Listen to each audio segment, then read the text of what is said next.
کسی اور کی عبادت کرنے کے لیے، ان کو فورس کر رہے ہیں، ان سے زبردستی کر رہے ہیں شرک کرنے پر، اس کو بھی اللہ تعالیٰ فرماتے یہ جہاد ہے۔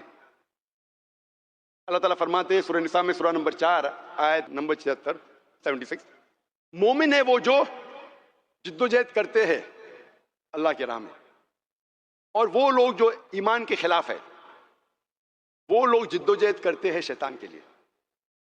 اسے یہ پتہ چلتا ہے ہمیں ان آیتوں کے ذریعے کہ جہاد مسلمان بھی کرتے ہیں، غیر مسلم بھی کرتے ہیں، لیکن جب مسلمان صحیح طریقے سے جہاد کرتا ہے اسے کہتے ہیں جہاد فی سبیل اللہ، جو ایمان کے خلاف جدوجہد کرتا ہے اسے کہتے ہیں جہاد فی سبیل شیطان۔ اکثر قرآن مجید میں جب جہاد کا ذکر ہوتا ہے ہم مانتے ہیں کہ وہ جہاد فی سبیل اللہ ہے، لیکن اگر پس منظر سے پتہ چلتا ہے کہ وہ جہاد فی سبیل اللہ نہیں ہے تو ہم اسے کہتے ہیں جہاد فی سبیل الشیطان۔ یہ لفظ جہاد، اس کا ترجمہ اکثر غیر مسلمان اور کئی سو کالڈ اسلامک اسکالرز، جو اپنے آپ کو اسلامک اسکالرز کہتے ہیں، وہ جہاد کا ترجمہ کرتے ہیں ہولی وار، پاک جنگ۔ عربی میں ترجمہ کرتے ہولی وار یا پاک جنگ، عربی میں ہوتا ہے حرب مقدسہ۔ آپ پورا قرآن مجید پڑھ لیجئے، سارے حدیثیں پڑھ لیجئے، کہیں بھی پاک جنگ، ہولی وار، حرب مقدسہ کہا ہی نہیں گیا ہے۔ یہ لفظ ہولی وار سب سے پہلی بار استعمال کیا گیا تھا کروسیڈرز کے لیے۔ عیسائی جب اپنا مذہب پھیلا رہے تھے طاقت کے بل پہ، تلوار کے بل پہ، لوگ سے زبردستی عیسائیت قبول کرا رہے تھے، اس وقت اسے کہتے تھے ہولی وار۔ آج یہ الفاظ ہولی وار استعمال کیا جاتا ہے مسلمانوں کے لیے، بالکل بے بنیاد ہے۔ اگر ہم جاننا چاہتے ہیں جہاد کی معنی کیا ہے، جہاد کا مطلب کیا ہے، ہمیں پڑھنا پڑے گا اسلام کے اصولی کتاب کو، قرآن اور صحیح حدیث۔ جب قرآن مجید پڑھتے ہیں، قرآن مجید میں اللہ تعالیٰ فرماتے ہیں سورہ حج میں سورہ نمبر 22 آیت نمبر 78، اے مومنو جہاد کرو جس طریقے سے جہاد کرنا چاہیے، اور اللہ سبحانہ و تعالیٰ نے آپ کے دین کو آسان بنایا ہے، اور اس دین میں آپ کے لیے کوئی مشکلات نہیں پیدا کی ہے۔ اللہ تعالیٰ فرماتے ہیں سورہ توبہ میں سورہ نمبر 9 آیت نمبر 20 میں، وہ لوگ جو مومن ہیں، جو ہجرت کرتے ہیں، اللہ کے لیے جدوجہد کرتے ہیں اپنی طاقت کے ساتھ، اپنے مال کے ساتھ، اپنی جان کے ساتھ، یہ لوگ ہیں جو فلاح پائیں گے اور آخرت میں ایک عظیم اجر پائیں گے۔ جب ہم اللہ سبحانہ و تعالیٰ کے آخری رسول محمد صلی اللہ علیہ وسلم کی حدیثیں پڑھتے ہیں تو پتہ چلتا ہے جہاد کیا ہے۔ محمد صلی اللہ علیہ وسلم فرماتے ہیں صحیح بخاری میں جلد نمبر 4 کتاب الجہاد چیپٹر نمبر 2 حدیث نمبر 46، محمد صلی اللہ علیہ وسلم فرماتے ہیں کہ ایک مجاہد جو انسان جہاد کر رہا ہے، اور اللہ سبحانہ و تعالیٰ ہی جانتا ہے کہ وہ صحیح میں مجاہد ہے کہ نہیں۔ وہ ایک ایسا شخص ہے جو ہر وقت نماز پڑھ رہا ہے، ہر وقت روزہ رکھ رہا ہے، اور اگر ایک مجاہد کی جان جاتی ہے تو اللہ سبحانہ و تعالیٰ اسے جنت میں ڈالیں گا، اور اگر وہ محفوظ واپس آتا ہے تو اللہ سبحانہ و تعالیٰ اسے مال غنیمت دیں گا اور اس دنیا کی دولت دیں گا۔ محمد صلی اللہ علیہ وسلم فرماتے ہیں صحیح بخاری میں جلد نمبر 4 حدیث نمبر 5784، حضرت عائشہ رضی اللہ عنہا محمد صلی اللہ علیہ وسلم کی اہلیہ تھی، وہ فرماتی ہے کیا میں جہاد کے لیے جاؤں؟ اللہ کے رسول فرماتے ہیں کہ تمہارے لیے مکمل حج جہاد ہے، پرفیکٹ حج از جہاد فار یو۔ محمد صلی اللہ علیہ وسلم فرماتے ہیں صحیح بخاری میں جلد نمبر 4 حدیث نمبر 5972، ایک شخص محمد صلی اللہ علیہ وسلم کے پاس آتے ہیں اور کہتے ہیں کہ میں بھی جہاد میں جانا چاہتا ہوں۔ اللہ کے رسول فرماتے آپ کے پاس والدین ہیں؟ تو وہ شخص کہتا ہے جی ہاں۔ آپ کے لیے سب سے بہترین جہاد یہ ہے کہ آپ والدین کی خدمت کرو۔ محمد صلی اللہ علیہ وسلم فرماتے ہیں کہ آپ کے لیے سب سے بہترین جہاد وہ ہے کہ آپ کے والدین کی خدمت کرو۔ پتہ لگتا ہے کہ بہترین جہاد سچویشن کو دیکھ کے، وقت کو دیکھ کے، انسان کو دیکھ کے بدلتا ہے۔ اس کا مطلب نہیں کہ ہر انسان کی جس کے پاس والدین ہیں اس کے لیے والدین کی خدمت کرنا سب سے بہترین جہاد ہے. اس کا مطلب یہ نہیں. اس کا مطلب یہ ہے کہ اللہ کے رسول جانتے تھے اس کے والدین بیمار ہے, اس کے والدین کو ضرورت ہے اپنے لڑکے کی, اپنے بیٹے کی. اس وقت والدین کی خدمت کرنا اور بہتر ہے بنسبت جنگ کے میدان میں لڑنا حق کے لیے. تو وقت کو دیکھ کے, انسان کو دیکھ کے سب سے بہترین جہاد بدلتا ہے. ہم یہ نہیں اصول لے سکتے اگر میرے والدین ہیں تو میں جنگ کے لیے, حق کے لیے لڑنے نہیں جاؤں گا. ہاں, اگر والدین بیمار ہے, ان کو ضرورت ہے آپ کی, پھر والدین کی خدمت کرنا سب سے بہترین جہاد ہے. اللہ کے رسول محمد صلی اللہ علیہ وسلم فرماتے ہیں سنن نسائی میں حدیث نمبر 4209 کہ ایک شخص محمد صلی اللہ علیہ وسلم سے پوچھتا ہے کہ سب سے بہترین جہاد کیا ہے. اللہ کے رسول فرماتے ہیں کہ ایک حق کا جملہ ظالم حاکم سے کہنا سب سے بہترین جہاد ہے. اللہ کے رسول محمد صلی اللہ علیہ وسلم فرماتے ہیں صحیح حدیث میں, صحیح ابن حبان حدیث نمبر 4862, محمد صلی اللہ علیہ وسلم فرماتے ہیں مجاہد وہ انسان ہے جو اپنے خلاف جہاد کرتا ہے اللہ کے لیے, حق کے لیے, اور مہاجر وہ انسان ہے جو غلط سے صحیح کی طرف ہجرت کرتا ہے. ان حدیثوں سے ہمیں پتہ لگتا ہے کہ جہاد کسے کہتے ہیں, جہاد کا مطلب کیا ہے. اللہ سبحانہ وتعالیٰ فرماتے ہیں سورہ بقرہ میں سورہ نمبر 2 آیت نمبر 260 میں, یا ایھا الذین آمنو, اے مومنو, ادخلوا فی السلم کافہ, آپ اسلام میں پورے طور پہ داخل ہو اور آپ شیطان کے نقش قدم پر مت چلو, خطوات شیطان پر مت چلو. اللہ تعالیٰ کہتے ہیں کہ آپ اسلام میں پورے طور سے داخل ہو اور شیطان کے نقش قدم پر مت چلو, خطوات شیطان. قرآن میں کچھ جگہ آتا ہے کہ شیطان کی بات مت مانو, لیکن زیادہ وقت آتا ہے کہ شیطان کے نقش قدم پر مت چلو, خطوات شیطان. کیوں؟ کیونکہ جو ایک عام مسلمان ہے, عام مومن ہے, اگر شیطان اس کے پاس آئیں گا کھلے طور پر تو وہ اس کی بات بالکل نہیں مانے گا.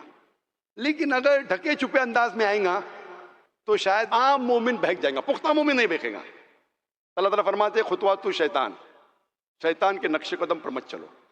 میں مثال دوں گا, میری مثال ہے. اگر ایک عام مومن کے پاس, عام ایک دم پختہ نہیں ہے, ذرا کمزور مومن ہے, اگر کوئی لڑکی کہیں گی ایک عام مومن کمزور مومن سے چلو رات ساتھ میں گزاریں گے, وہ کہیں گا بالکل نہیں, حرام ہے. لیکن اگر وہی لڑکی اس آدمی کو فون کریں گی تو وہ کہیں گا لڑکی سے فون پہ بات کرنا کیا حرج ہے, وہ زنا حرام ہے, لڑکی سے فون پہ بات کرنا نو پرابلم, کوئی حرج نہیں. تو چند بار لڑکی سے فون پہ بات کر لیتا ہے. تو وہ لڑکی کہتی ہے کیوں نہ ہم میک ڈونلڈ جائے کوئی برگر کے لیے, یا کوئی نکڑ پہ کوئی چائے پانی کے لیے جائے. چائے پانی کے لیے جانا لڑکی کے ساتھ کوئی حرج نہیں. پھر چند دن بعد وہ لڑکی کہیں گی کیوں نہ ہم ڈنر کے لیے, کھانے کے لیے کوئی ریسٹورینٹ جائے. لڑکی کے ساتھ ڈنر کے لیے, کھانے کے لیے جانا کوئی حرج نہیں. پھر وہ لڑکی کہیں گی کیوں نہ رات گزارے, لڑکی کے ساتھ رات گزارنا کوئی حرج نہیں ہے. اسے کہتے ہیں خطوات شیطان. یہ قرآن میں نہیں لکھا, یہ خالی مثال ہے, میری مثال ہے. اس طریقے سے ایک کمزور مومن, شیطان پورے طور کھلے طور پہ آئیں گا تو آپ اس سے دور رہیں گے, لیکن چھپے طریقے سے. اسی لیے قرآن میں لکھا ہے کہ زنا کے قریب مت آؤ. زنا کرنا تو حرام ہے, زنا کے قریب مت آؤ, سورہ اسراء میں سورہ نمبر 17 آیت نمبر 32 میں, کیونکہ یہ ایک برا گناہ ہے اور دوسرے گناہ کی طرف لے جاتا ہے آپ کو. لیکن خطوات شیطان, شیطان کے نقش قدم ڈھکے چھپے انداز میں شاید ایک کمزور انسان بہک سکتا ہے. اللہ کے رسول فرماتے ہیں صحیح مسلم میں جلد نمبر 1 کتاب ایمان حدیث نمبر 79 محمد صلی اللہ علیہ وسلم فرماتے کہ اگر آپ کوئی غلط چیز دیکھتے ہیں تو اسے ہاتھ سے روکیے. اگر ہاتھ سے نہیں روک سکتے تو کم از کم زبان سے روکیے. اگر زبان سے بھی نہیں روک سکتے تو کم از کم دل میں کوسو. اس وقت آپ سب سے نیچے درجے کے مومن ہیں. مثال کے طور پر اگر آپ دیکھ رہے ایک انسان, ایک آدمی کوئی عورت کے ساتھ غلط کام کر رہا ہے, بلاತ್ಕಾರ کر رہا ہے, زنا بالجبر کر رہا ہے, اگر طاقت آپ کو اللہ نے دی ہاتھ سے روکیے. ہاتھ سے نہیں روک سکتے کم از کم منہ سے بولیے بھائی صاحب مت کرو, آپ کو ڈر ہے کہ میں ہاتھ سے روکوں گا تو مجھے مار دے گا گولی سے. تو کم از کم منہ سے روکیے. اگر منہ سے نہیں روک سکتے کم از کم دل میں کوسیے. اگر آپ دل میں کوسیں گے تو سب سے نیچے درجے کے مومن ہوں گے. لیکن اگر اللہ نے آپ کو طاقت دی ہے روکنے کے ہاتھ سے اور نہیں روکیں گے تو اللہ آپ سے طاقت لے لیں گا. اگر آپ کو زبان کی قوت دی ہے بات کرنے کی اور اگر آپ غلط کام کے خلاف بات نہیں کریں گے اللہ تعالیٰ وہ قوت لے لیں گے آپ سے. روسنا تو ہر انسان کر سکتا ہے, وہ بھی نہیں کر سکیں گے تو آپ مومن ہی نہیں ہیں. میرے نزدیک آج کے اس حالات میں میرے نزدیک سب سے بہترین جہاد ہے دعویٰ. میرے نزدیک آج کے حالات کو دیکھ کے سب سے بہترین جہاد ہے کہ اسلام کے خلاف جو غلط فہمیاں لوگ پھیلا رہے ہیں ہر مسلمان کا فرض ہے کہ وہ دور کرے. ہر مسلمان کا فرض ہے کہ وہ دعویٰ کرے, غیر مسلمانوں کو اسلام کا پیغام پہنچائے. اسی لیے شیخ عبداللہ ابن جبرین رحم اللہ جو بڑے عالم تھے سعودی عربیہ کے, ابھی انتقال ہو چکے چند سال پہلے, وہ کہتے تھے کہ آج سب سے بہترین ہتھیار ہے میڈیا اور سب سے بہترین جہاد ہے میڈیا کا استعمال کرو اسلام کو پھیلانے کے لیے. اور جو دعوتی جہاد کا بھی ذکر قرآن مجید میں ہے. اللہ تعالیٰ فرماتے ہیں قرآن مجید میں سورہ فرقان میں سورہ 25 آیت نمبر 52 میں کہ آپ جہاد کرو قرآن سے. یہ مکی آیت ہے. قرآن سے جہاد کیا کرو؟ لڑائی کرو, قتل کرو. قرآن سے جہاد کرو مطلب قرآن کا پیغام غیروں تک پہنچاؤ. اللہ سبحانہ تعالیٰ فرماتے ہیں سورہ توبہ میں سورہ نمبر 9 آیت نمبر 24. یہ میرے نزدیک ایسا سورہ ہے جو سب سے زیادہ ملیٹنٹ ہے. یہ واحد سورہ ہے جس کی شروعات میں بسم اللہ الرحمن نہیں ہے, اللہ کے نام سے جو رحمان و رحیم ہے. جب اللہ سبحانہ و تعالیٰ آیت نمبر 24 پر آتے ہیں, اللہ تعالیٰ فرماتے ہیں کل ان کان آباؤکم, کہو چاہے وہ آپ کے والد ہو, وہ ابناؤکم یا آپ کے بیٹے ہوں, وہ اخوانکم یا آپ کے بھائی ہو, وہ ازواجکم یا آپ کے ازواج ہو, بیوی یا شوہر ہو, وہ عشیرتکم یا آپ کے رشتہ دار ہو. اللہ تعالیٰ فرماتے آپ کو کس سے محبت ہے؟ آپ کے والد سے, آپ کے بیٹوں سے, آپ کے بھائیوں سے, آپ کے بیویوں یا شوہر سے, آپ کے رشتہ دار سے.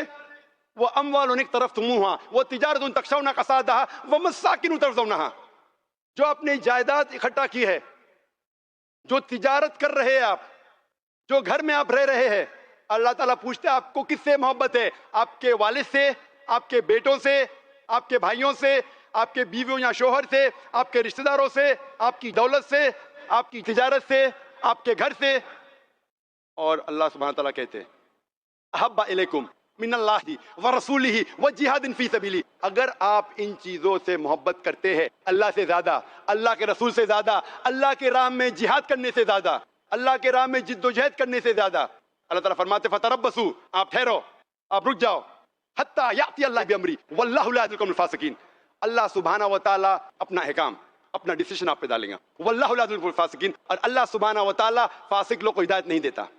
اس آیت میں اللہ تعالیٰ فرماتے آپ جن چیزوں سے محبت کرتے ہیں, اپنے والد سے, اپنے بیٹوں سے, اپنے بھائیوں سے, اپنے بیویوں اور شوہر سے, اپنے رشتہ دار سے, اپنے مال سے, اپنے تجارت سے, اپنے گھر سے, اگر ان چیزوں سے زیادہ محبت کرتے اللہ سے زیادہ, اللہ کے رسول سے زیادہ, اللہ کے راہ میں جد و جہد کرنے سے زیادہ, آپ ٹھہرو, اللہ تعالیٰ آپ کو ڈسٹروائے کریں گا, آپ کو ہلاک کریں گا.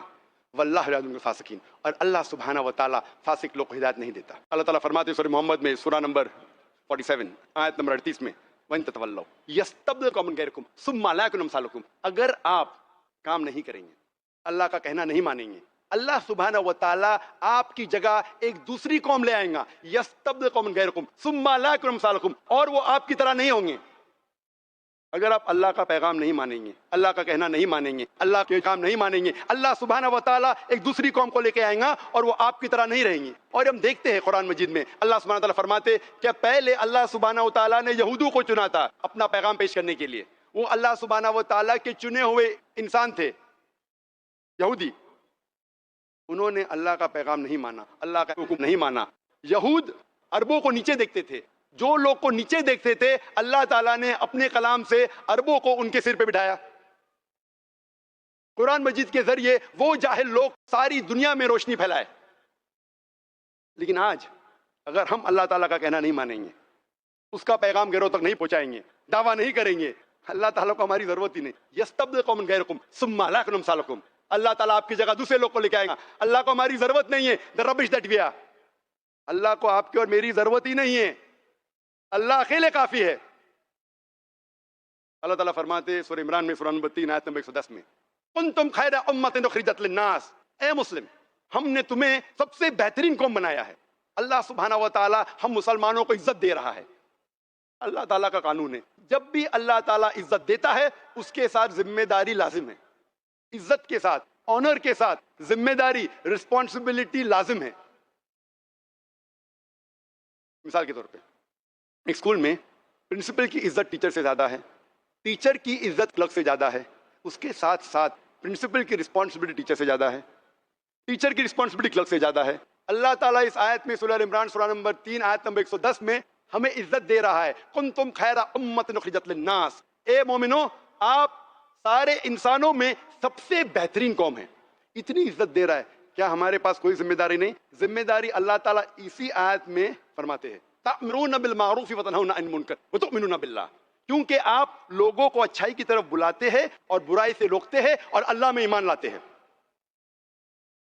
اللہ تعالیٰ میں سب سے بہترین امہ کہتا ہے، قوم کہتا ہے، کیونکہ ہم لوگوں کو اچھائی کی طرف بلاتے ہیں اور برائی سے روکتے ہیں. اگر ہم لوگوں کو اچھائی کی طرف نہیں بلائیں گے اور برائی سے نہیں روکیں گے، ہم خیرہ امہ کہلانے کے لائق نہیں ہیں. ہم مسلمان کہلانے کے لائق نہیں ہیں. ہر مسلمان کا فرض ہے کہ وہ لوگوں کو اچھائی کی طرف بلائے اور برائی سے روکے اور اللہ میں ایمان لائے.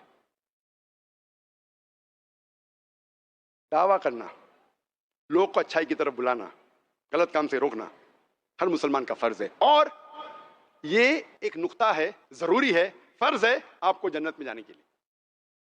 اللہ تعالیٰ سورہ العصر میں فرماتے ہیں، سورہ نمبر 103 آیت نمبر 1 سے 3. سورہ عصر کو کہتے ہیں راہ نجات، نجات کا راستہ. اللہ تعالیٰ فرماتے ہیں والعصر ان الانسان لفی خسر الا الذین آمنوا وعملوا الصالحات وتواصوا بالحق وتواصوا بالصبر. اللہ سبحانہ و تعالیٰ وقت کی قسم کھاتے ہیں اور کہتے ہیں انسان خسارے میں ہے، انسان نقصان میں ہے. الا الذین آمنوا، صرف وہ لوگ خسارے میں نہیں ہیں جو لوگ کے پاس ایمان ہے. وعملوا الصالحات، اچھے اعمال کرتے ہیں. وتواصوا بالحق، لوگوں کو حق کی طرف بلاتے ہیں، دعویٰ کرتے ہیں. اصلاح اور دعویٰ، مسلمانوں کو صحیح راستے پہ لے کے آتے اور غیر مسلمانوں کو پیغام دے کے صحیح راستے پہ لے کے آتے. وتواصوا بالصبر، لوگوں کو صبر کی طرف بلاتے ہیں. اس سورے سے پتہ لگتا ہے کہ کوئی بھی انسان کو جنت میں جانے کے لیے کم از کم 4 چیزوں کی ضرورت ہے: ایمان، عمل صالحات، وتواصوا بالحق، دعویٰ، وتواصوا بالصبر. ان میں سے ایک بھی اگر کم ہے تو اس سورے کے حساب سے عام طور پہ آپ جنت میں نہیں جائیں گے. آپ کتنے بھی اچھے مسلمان ہو، 5 ٹائم نماز پڑھتے ہوں گے، ہر رمضان روزہ رکھتے ہوں گے، حج کے لیے گئے ہوں گے، زکوٰۃ دیتے ہوں گے، لیکن اگر دعویٰ نہیں کرتے اس سورے کے حساب سے آپ جنت میں نہیں جائیں گے. اگر اللہ تعالیٰ چاہتا ہے اور ڈالنا چاہتا ہے تو اس کی مرضی، کیونکہ اللہ تعالیٰ فرماتے ہیں سورہ نساء میں سورہ نمبر 4 آیت نمبر 116، سورہ نساء سورہ نمبر 4 آیت نمبر 48 میں کہ اللہ سبحانہ و تعالیٰ اگر چاہے تو کوئی بھی گناہ معاف کر سکتا ہے، لیکن شرک کبھی بھی نہیں معاف کرے گا، کیونکہ شرک سب سے بڑا گناہ ہے. تو اگر آپ دعویٰ نہیں کریں گے اور اللہ تعالیٰ جنت میں ڈالنا چاہتا ہے، وہ اللہ کی مرضی، وہ ڈال سکتا ہے. لیکن عام طور پہ چاروں چیز ضروری ہے، صرف دعویٰ بھی نہیں، ایمان بھی، عمل صالحات، دعویٰ، وتواصوا بالصبر. ہم دیکھتے ہیں میڈیا میں اکثر اسلام کو بدنام کرنے کے لیے اسلام کے خلاف غلط فہمیاں پھیلا رہے ہیں. کئی بار یہ لوگ قرآن کا حوالہ دے کے لوگ کو بہکانے کی کوشش کرتے ہیں، اور عام طور پہ جو کرٹکس آف اسلام ہیں، جو اسلام کے خلاف لکھتے ہیں، وہ ایک مشہور آیت کو پیش کرتے ہیں، حوالہ دیتے ہیں بتانے کے لیے کہ اسلام دہشت گردی کا مذہب ہے، اور وہ کوٹ کرتے ہیں سورہ توبہ سورہ نمبر 9 آیت نمبر 5، اور کہتے ہیں کہ قرآن مجید میں لکھا ہے کہ جب بھی آپ کافر کو دیکھو، مطلب غیر مسلم، مطلب ہندو، اس کا قتل کرو. اکثر جو کرٹکس آف اسلام ہے، جو اسلام کے خلاف لکھتے ہیں، وہ ایک آیت کا حوالہ دیتے قرآن مجید کی، جس میں لکھا ہے کہ جب بھی آپ کافر کو دیکھو اس کا قتل کرو. کہنا چاہتے ہیں کہ مسلمانوں کو قرآن کہتا ہے کہ کافر کو دیکھ کے قتل کرو، اور جب آپ قرآن مجید کھولیں گے سورہ توبہ سورہ نمبر 9 آیت نمبر 5، اس کا ترجمہ پڑھیں گے تو برابر ہے. اس میں لکھا ہے قرآن مجید میں جب بھی آپ کافر کو دیکھو اس کا قتل کرو. لیکن یہ پس منظر کے خلاف ہے، آؤٹ آف کنٹیکس ہے. پس منظر جاننا چاہتے تو سورہ توبہ سورہ نمبر 9 آیت نمبر 1 سے شروع کرو. اس میں لکھا ہے کہ مسلمان اور مکہ کے مشرکین کے بیچ ایک معاہدہ تھا, ایک پیس ٹریٹی تھی, ایک امن کا معاہدہ تھا, سلامتی کا معاہدہ تھا. اور یہ معاہدہ, یہ پیس ٹریٹی ایک طرفہ مکہ کے مشرکین نے توڑ دیا تھا. اس وقت اللہ سبحانہ و تعالیٰ سورہ توبہ سورہ نمبر 9 آیت نمبر 5 میں کہتے کہ آپ کو 4 مہینے کا وقت دیا جاتا ہے, اب سدھر جاؤ ورنہ اعلان جنگ. اور پھر سورہ توبہ سورہ نمبر 9 آیت نمبر 5 میں جنگ کے میدان میں اللہ تعالیٰ فرماتے ہیں کہ جنگ کے میدان میں جب کافر, جب دشمن آئیں گے آپ ان کا قتل کرو. اس کا مطلب کہ جب دشمن جنگ کے میدان میں آپ سے لڑنے کے آ رہے تو ڈرو مت. ہمت افزائی کے لیے اللہ تعالیٰ فرماتے ہیں کہ جنگ کے میدان میں ڈرو مت, ان کا سامنا کرو, ان کا قتل کرو. جنگ کے میدان میں بالکل صحیح ہے. مثال کے طور پہ اگر پریزیڈنٹ آف امریکہ یا آرمی جنرل آف امریکہ, جب جنگ ہو رہی ہے یو ایس اے اور ویتنام کی, تو جنگ کے میدان میں پریزیڈنٹ آف امریکہ یا آرمی جنرل امریکن سپاہی کی ہمت افزائی کے لیے کہتا ہے کہ دشمن جب آئیں گے ڈرو مت, سامنا کرو, قتل کرو, تو یہ صحیح ہے. لیکن اگر میں پس منظر کے خلاف آج اس کو بیان کروں گا کہ یو ایس اے کا پریزیڈنٹ کہہ رہا ہے کہ جہاں بھی آپ ویتنامیز کو پاؤ اس کا قتل کرو, تو میں ایسا الزام لگا رہا ہوں کہ وہ بوچر ہے, کہ وہ قصائی ہے. پس منظر میں صحیح ہے. جب جنگ کے میدان میں دشمن جنگ کے لیے آتے ہیں میدان جنگ میں, تو ہمت افزائی کے لیے سپاہ سالار یا پریزیڈنٹ بالکل یہ کہیں گا کہ ڈرو مت, لڑو. تو اسی طریقے سے یہ آیت ایک جنگ کے میدان میں کہی گئی ہے کہ جب دشمن آتے ہیں ڈرو مت, آپ کا قتل کرنے آ رہے ڈرو مت, آپ ان کا قتل کرو. اور ایک مشہور رائٹر ہے جو اسلام کے خلاف لکھتا ہے, اس کا نام ارون شوری ہے. کئی کتابیں لکھا ہے اسلام کے خلاف. ایک کتاب لکھا ہے ورلڈ آف فتواز, اور ورلڈ آف فتواز میں یہ وہی آیت کو کوٹ کرتا ہے سورہ توبہ سورہ نمبر 9 آیت نمبر 5, اور دکھاتا ہے کہ مسلمانوں کو قتل کرنا چاہیے کافر لوگوں کا. اور آیت نمبر 5 سے جمپ مارتا ہے, فوراً جاتا ہے آیت نمبر 7 پر. کیوں 5 سے 7 پہ کیوں جاتا ہے؟ 5 اور 7 کے بیچ میں آیت نمبر 6 کو بھول جاتا ہے. کیوں؟ کیونکہ 6 میں اس کی بیماری کا جواب ہے. 6 میں اللہ تعالیٰ فرماتے ہیں, آیت نمبر 6 سورہ توبہ سورہ نمبر 9, اللہ تعالیٰ فرماتے اگر وہ کافر, وہ مشرک, وہ دشمن امن چاہتا ہے اس کو صرف چھوڑ مت دو, اس کو ایسی محفوظ جگہ پر لے کے چھوڑو تاکہ وہ اللہ کا کلام سن سکے. اللہ تعالیٰ یہ نہیں فرماتا ہے کہ اگر وہ امن چاہتا ہے تو چھوڑ دو, اسے حفاظت کے ساتھ ایک محفوظ جگہ پر لے جا کے چھوڑو. آج کے تاریخ میں سب سے دیالو سپاہ سالار, سب سے دیالو پریزیڈنٹ یہ کہے گا ارے وہ دشمن کو چھوڑ دو. یہاں اللہ تعالیٰ فرماتے چھوڑو مت, حفاظت کے ساتھ ایک محفوظ جگہ پر لے جاؤ اور پھر چھوڑو. اکثر لوگ قرآن مجید کے آیت کو آؤٹ آف کانٹیکسٹ کوٹ کرتے, اور جہاں بھی آپ قرآن مجید میں اگر دیکھتے ہیں, اگر استعمال کرنا پڑتا ہے جہاد کے کئی مرحلے میں نے کہا, اگر if you have to force, that is the last resort. Violence, force, لڑائی ایک آخری ریسورٹ ہے, آخری علاج ہے. اور اس وقت بھی جہاں بھی آپ پائیں گے قرآن مجید میں آیت لڑنے کی, اس کے فوراً بعد کہا ہے امن لڑنے سے بہتر ہے. کوئی بھی آیت لو, چاہے سورہ توبہ لو یا سورہ انفال لو, سورہ نمبر 8 آیت نمبر 7, اس کے بعد لکھا ہے امن لڑنے سے بہتر ہے. لیکن قرآن مجید میں اللہ تعالیٰ ہمیں سمجھاتا ہے کس طریقے سے غیروں تک پیغام پہنچانا. قرآن مجید میں اللہ تعالیٰ فرماتے ہیں سورہ عمران میں سورہ نمبر 3 آیت نمبر 64 میں, تعالوا الی کلمۃ سواء بیننا وبینکم, آؤ ہم اس بات کی طرف جو آپ اور ہم میں یکساں ہے. تو میں اکثر ٹریول کرتے رہتا ہوں دیگر کنٹریز, ویسٹرن کنٹریز, ادھر ادھر, یو ایس اے, یو کے, کینیڈا, آسٹریلیا, اور کیونکہ میں اسلامک اسپیکر ہوں, داڑھی ٹوپی ایک دم سافٹ ٹارگیٹ, کوٹ تو پہنا ہے لیکن داڑھی ٹوپی مطلب, تو میں پریپیئر رہتا ہوں, میں میرے سے سوال جواب رہیں گا اور مجھے خوشی ہوتی, دعویٰ کا موقع ملتا ہے. یہ سنت ہے وہ الگ بات ہے, ٹوپی سنت ہے, داڑھی فرض ہے, جو بھی ہے ایک دم سافٹ ٹارگیٹ. اکثر امیگریشن میں پوچھ تاچھ ہوتی ہے. جب میں کرسچن ملک میں جاتا ہوں تو کرسچن پوچھتے ہیں کہ آپ جہاد میں مانتے ہیں؟ بالکل مانتا ہوں, بائبل میں بھی لکھا ہے جہاد کرو, جدوجہد کرو. نہیں لڑائی میں, ہاں لڑائی میں بھی مانتا ہوں, بائبل میں لکھا ہے, Exodus chapter number 22 verse number 18 اور 20 میں لکھا ہے قتل کرو. Book of Exodus chapter number 32 verse number 27 اور 28 میں لکھا ہے قتل کرو. Book of numbers chapter number 31 verse number 1 سے 18 میں لکھا ہے قتل کرو. Gospel of Luke chapter number 19 verse number 27 میں کہا ہے قتل کرو. عیسیٰ علیہ السلام کہتے ہیں گاسپل آف لیوک میں چیپٹر نمبر 22 ورس نمبر 37 میں کہ ٹیک اے سورڈ اینڈ فائٹ, تلوار لے کے لڑو. وہ کرسچن مجھ سے کہتا ہے لیکن ذاکر صاحب یہ لڑائی حق اور باطل کے بیچ ہے. تو میں کہتا ہوں قرآن میں بھی وہی ہے, تو مجھے قرآن سے کوئی گلا شکوا نہیں. ماشاءاللہ میں کئی عیسائیوں سے بات کرتا ہوں, اکثر عیسائی میری عزت کرتے, اکثر. ماشاءاللہ میرے ہندو بھائی جو مجھے قریب سے جانتے ہیں, ماشاءاللہ بہت عزت کرتے ہیں. اسی لیے اس میدان میں لاکھوں کا مجمع ہے, اس میں 25% غیر مسلمان ہیں. جب میں ہندوؤں سے بات کرتا ہوں تو میں ہندوؤں سے کہتا ہوں کہ آپ مہابھارت پڑھ چکے؟ ہاں پڑھ چکا ہوں.